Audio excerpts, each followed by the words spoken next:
Si l'enfant naît mort, est né mort, il faut quand même, tout de même, déclarer sa naissance. Déclarer sa naissance et déclarer sa mort. Et un médecin devra attester que la mort a précédé la naissance.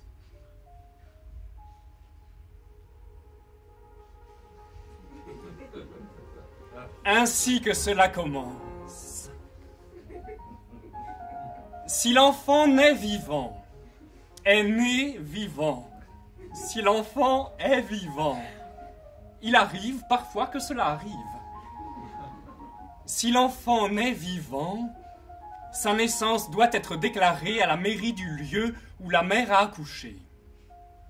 La déclaration doit être faite dans les 3 jours suivant l'accouchement. Après, il serait trop tard. On n'obtiendrait l'inscription de l'acte de naissance qu'au prix de 1000 ennuis, de 1000 dépenses. Ce n'est pas négligeable. Et de peine encore, édictée par le Code. Cette obligation, la déclaration à la mairie du lieu, cette obligation appartient au père. Elle lui revient. Si le père ne peut se présenter et qu'il n'est pas donné de procuration, s'il est malade, absent, envisageable ou mort, possible, la déclaration sera faite par le médecin ou la sage-femme, ceux-là qui accouchèrent la mère, ou par toute autre personne ayant assisté à l'accouchement, je ne sais pas, n'importe qui. Qu'en naissent des enfants jumeaux?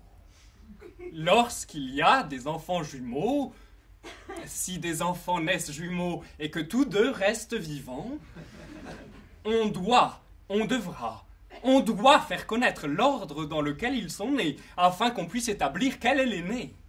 Qui est l'aîné? Lequel est l'aîné?